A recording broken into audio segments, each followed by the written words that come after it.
Doctor Baba Saheb Ambedkar open university.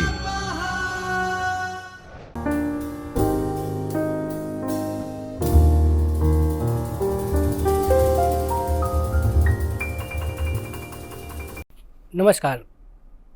Doctor Baba Saheb Ambedkar open university में मैं doctor Girish Banjara आप सबका हार्दिक स्वागत करता हूं। आज हम हिंदी भाषा के अंतर्गत पाश्चात्य काव्यशास्त्र की बात हम करेंगे। पाश्चात्य काव्यशास्त्र की बात करने से पहले हम जो भारतीय काव्यशास्त्र हैं उनके जो आचार्य हैं उनके बारे में जानना थोड़ा आवश्यक है। जैसे हम जानते हैं कि काव्यशास्त्र के दो भेद हैं, भारतीय काव्यशास्त्र और पाश्चात्य काव्यशास्त्र। तो भारतीय काव्यशास्त्र के हमने देखा कि उसके अंतर्गत हमने भरत मुनि, भामह और वगैरह जो काव्यशास्त्री है उन्होंने काव्य के बारे में समझाया है। भरत मुनि के बाद भामह देखते हैं हम, उसके बाद हम आगे की ओर जाते हुए तो उसके अंदर वामन, जगन्नाथ, विश्वनाथ ऐसे और भी आचार्य हैं जिन्होंने भारतीय काव्यशास्त्र के अंदर बातें की है। उसी के साथ इसी परंपरा को आगे बढ़ाते हुए हम देखते हैं कि पाश्चात्य काव्यशास्त्रियों ने भी भारतीय काव्यशास्त्रों के साथ साथ उन्होंने जो पाश्चात्य काव्यशास्त्र है, काव्य क्या है को समझाते हुए, उनके सिद्धांतों को समझाते हुए बात की है। तो यहाँ हम देखते हैं कि जिस प्रकार भारतीय काव्यशास्त्र की भांति पाश्चात्य काव्यशास्त्र का भी अपना महत्व है। जिस प्रकार भारतीय काव्यशास्त्र का महत्व है उसी तरह पाश्चात्य काव्यशास्त्र का भी बहुत महत्व है। जिस प्रकार भारतीय आचार्यों ने काव्य सिद्धांतों के बारे में अपने मत दिए हैं, उसी प्रकार पाश्चात्य काव्यशास्त्र ने भी काव्य सिद्धांतों की बात की है। हम देखते हैं कि भारतीय काव्यशास्त्र के अंदर जिस प्रकार भारतीय आचार्यों ने काव्य की बात की है, काव्य के परिभाषा दी है, काव्य के लक्षण बताए हैं, काव्य भेद बताए हैं, काव्य कैसा होना चाहिए उनकी चर्चा की है। उसी प्रकार पाश्चात्य काव्यशास्त्र के अंदर भी हम देखते हैं कि विभिन्न पाश्चात्य काव्यशास्त्रियों ने काव्य को अपने अपने ढंग से समझाया है, अपने अपने सिद्धांत दिए हैं। तो ये सिद्धांत जिस प्रकार हमारे पाश्चात्य काव्यशास्त्र के अंदर आए हैं, तो वो पाश्चात्य काव्यशास्त्री कौन कौन है उसके बारे में आज हम चर्चा करेंगे। तो पाश्चात्य काव्यशास्त्रियों की चर्चा करने से पहले सबसे पहले हम जिसका नाम लेंगे वो है प्लेटो। पाश्चात्य काव्यशास्त्र के अंदर अगर सबसे पहले किसी का नाम आता है तो वो प्लेटो। हम सबको पता है कि प्लेटो के जो गुरु थे सुकरात, वो बहुत बड़े दार्शनिक थे और सुकरात के ही शिष्य प्लेटो और प्लेटो के शिष्य अरस्तु। यह गुरु शिष्य परंपरा चलती आई है। सुकरात के शिष्य प्लेटो और प्लेटो का शिष्य अरस्तु। तो प्लेटो के बारे में हम जानेंगे। तो यहाँ पर हमने प्लेटो का परिचय दिया है कि प्लेटो का समय क्या है। तो प्लेटो का समय है 428 से 347 ईस्वी सन पूर्व, इनका समय माना जाता है। जो प्लेटो का समय माना जाता है वह यह है कि उनका समय 428 से 347 ईस्वी सन पूर्व, और इनका जन्म हुआ था वो यूनान में हुआ था। अब प्लेटो ने काव्य उत्पत्ति, काव्य उद्देश्य के बारे में जानकारी दी। प्लेटो ने पाश्चात्य काव्य शास्त्र के अंदर काव्य उत्पत्ति कैसे होती है और काव्य के उद्देश्य क्या होने चाहिए, इसकी बात उन्होंने पाश्चात्य काव्य शास्त्र के अंदर बताई है। अब उन्होंने जो सिद्धांत दिए वो सिद्धांत क्या थे? प्लेटो ने जो सिद्धांत दिए वो सिद्धांत क्या थे? तो उन्होंने जो सबसे बड़ा सिद्धांत दिया वह है अनुकरण का सिद्धांत। बहुत ही महत्वपूर्ण सिद्धांत है। प्लेटो ने अनुकरण का सिद्धांत दिया। उन्होंने अनुकरण के सिद्धांत के बारे में समझाते हुए कहा कि कविता क्या है, काव्य क्या है। तो काव्य अनुकरण का भी अनुकरण है। प्लेटो ने कहा कि प्लेटो ने अपने अनुकरण सिद्धांत में कहा कि कविता क्या है। तो क्या कहा उन्होंने? कविता अनुकरण है, कविता जगत की अनुकृति है।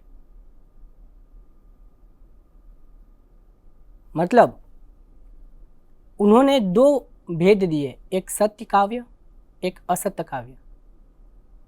सत्य काव्य के अंदर नैतिक मूल्यों को उन्होंने महत्व दिया। उन्होंने माना कि कविता वही होनी चाहिए, काव्य वही होना चाहिए जो देश के लिए उपयोगी हो, जनता के लिए उपयोगी हो, जनता का ज्ञान में वृद्धि करे, जनता को उनके मूलभूत अधिकारों के बारे में बताए, उनके नैतिक मूल्यों का विकास करे। जो हमारे नैतिक मूल्य है उनको बताए, उनको बढ़ाए और लोगों को जागृत करे, वो सत्य काव्य है। और असत्य काव्य क्या है? असत्य काव्य वह है जो मनोरंजन करवाता है,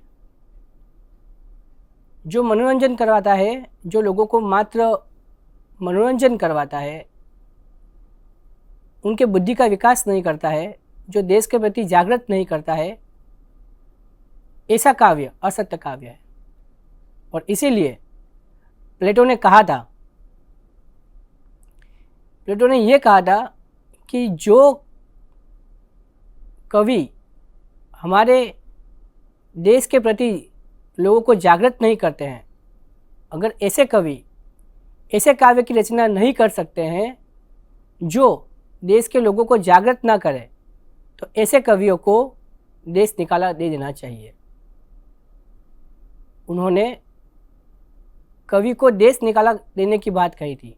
ऐसे कवि को देश निकाला दे देना चाहिए जो कवि ऐसी कविता ना करे जो देश के लोगों को जागृत कर सके, जो असत्य के काव्य की रचना करता है, जो लोगों को जागृत नहीं करता है, ऐसे कवियों को देश निकाला दे देना चाहिए। प्लेटो बोलते हैं कि काव्य की कसौटी सदाचार और उपयोगिता है। यानी काव्य कैसा होना चाहिए? काव्य सदाचार यानी अच्छे आचार, अच्छे व्यवहार, ऐसे काव्य रचना होनी चाहिए जिसे पढ़कर हमारे अंदर सदाचार आए और उसकी उपयोगिता हो। बिना उपयोगी वाला काव्य किसी काम का नहीं है और वो रचनाकार भी किसी काम का नहीं है। प्लेटो के अनुसार काव्य के 3 प्रयोजन हैं। प्लेटो ने काव्य के 3 प्रयोजन बताए हैं। उन्होंने कहा है कि सत्य का उद्घाटन, यानी काव्य कैसा होना चाहिए? जो सत्य बातें बोलते हो, जो सत्य बातें बताता हो, देश के अंदर क्या हो रहा है उसके बारे में बताता होना चाहिए, जो वही काव्य है। अगर ऐसे काव्य की कोई रचना कवि नहीं करता है तो ऐसे कवियों को देश निकाला दे देना चाहिए। तो पहला क्या कहा? सत्य का उद्घाटन, यानी काव्य ऐसा होना चाहिए जो सत्य को बताता हो, कल्पना मात्र नहीं होना चाहिए। प्लेटो ने यही कहा था कि काव्य कल्पना मात्र नहीं होना चाहिए। कैसा होना चाहिए काव्य? काव्य सत्य होना चाहिए। एकदम सत्य,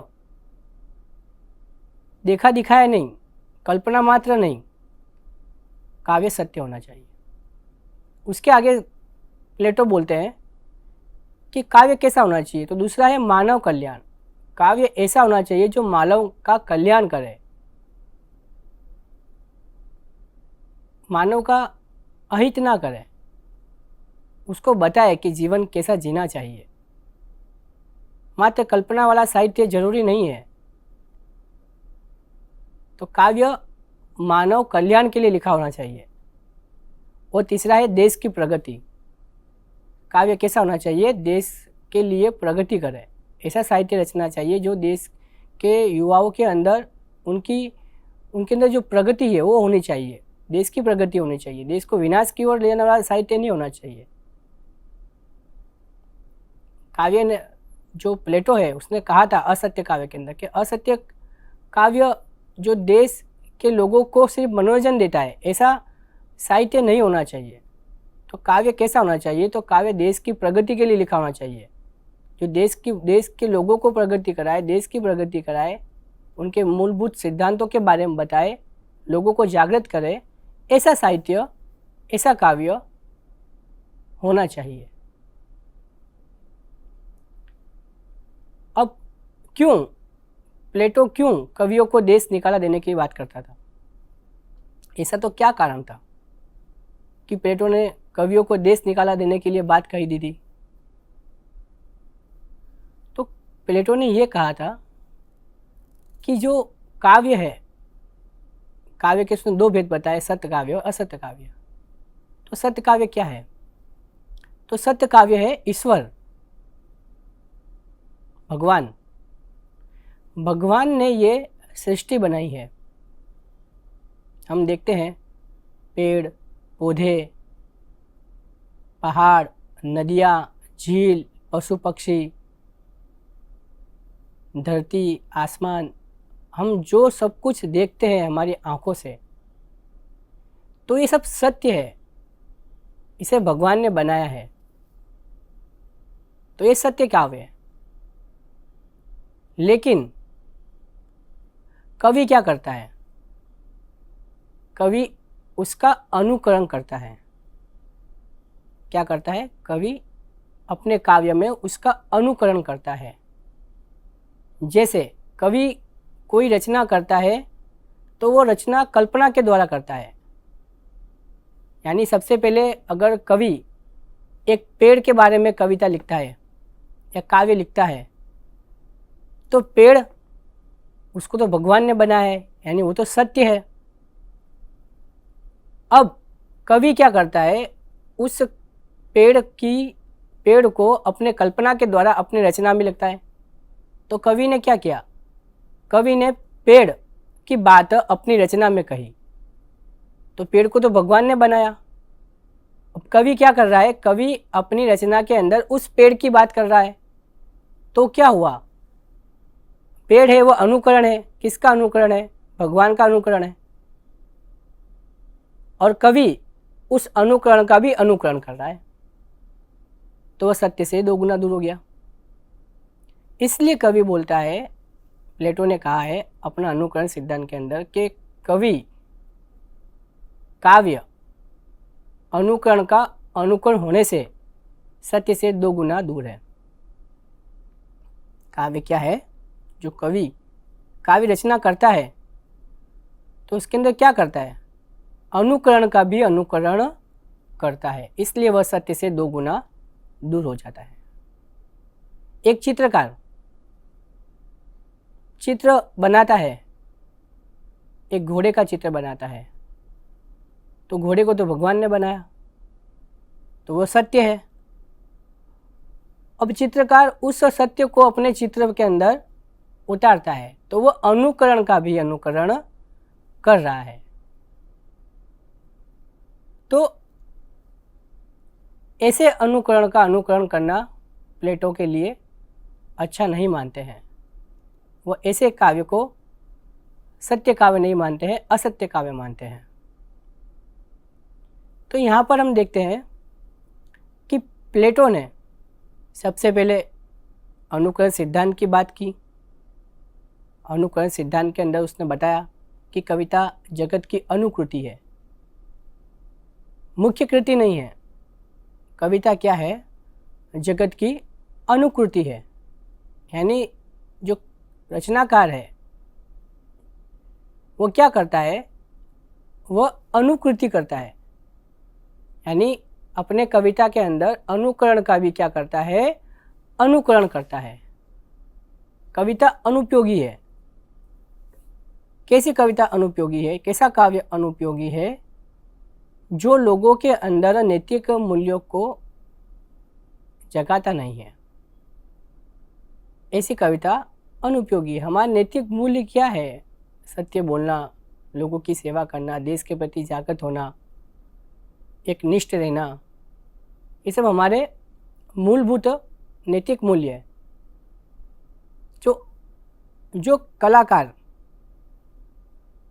ऐसी काव्य रचना नहीं करता है जिससे हमारे मूलभूत नैतिक जो है, नैतिक मूल्य है, उसको जागृत नहीं करता है, तो ऐसी कविता किसी काम की नहीं है। काव्य की कसौटी सदाचार और उपयोगिता है। प्लेटो कहता है कि काव्य कैसा होना चाहिए? अच्छा काव्य होना चाहिए, उपयोगी काव्य होना चाहिए।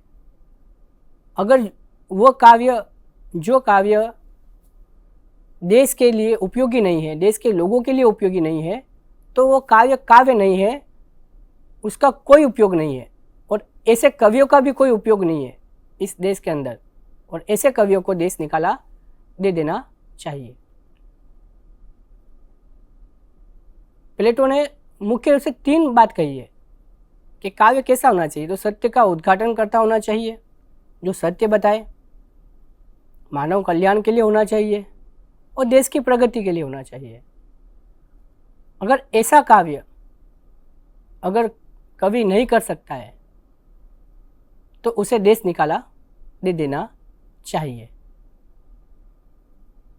प्लेटो कोई कवि के खिलाफ नहीं था, कवियों के खिलाफ नहीं था, लेकिन प्लेटो ने यही बात कही थी कि रचना ऐसी होनी चाहिए कि जो देश के लिए उपयोगी हो, देश के लिए हानिकारक ना हो,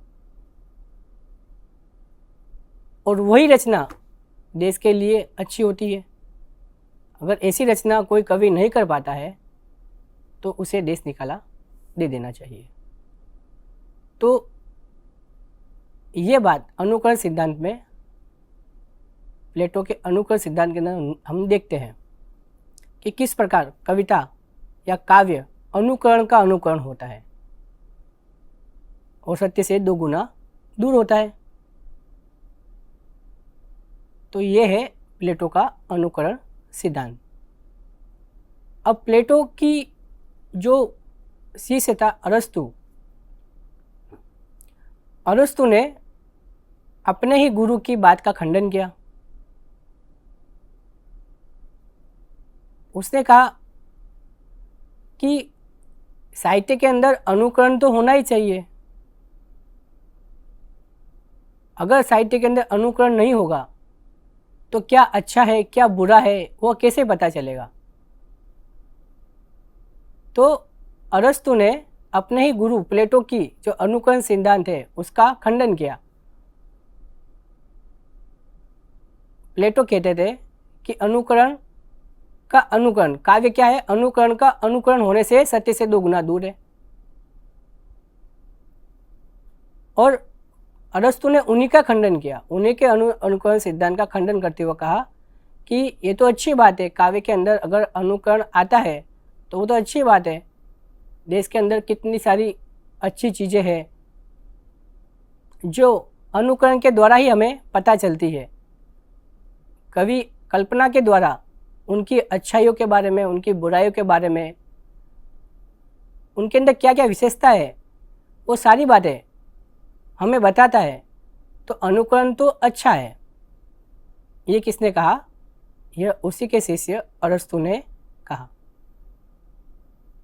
तो आज हमने जो पढ़ा प्लेटो का अनुकरण सिद्धांत, अब हम जो दूसरे पीरियड के अंदर हम पढ़ेंगे वह है अरस्तु और उसके आगे के जितने भी काव्य शास्त्री है उनके बारे में हम पढ़ेंगे। नमस्ते। अध्यायः परमः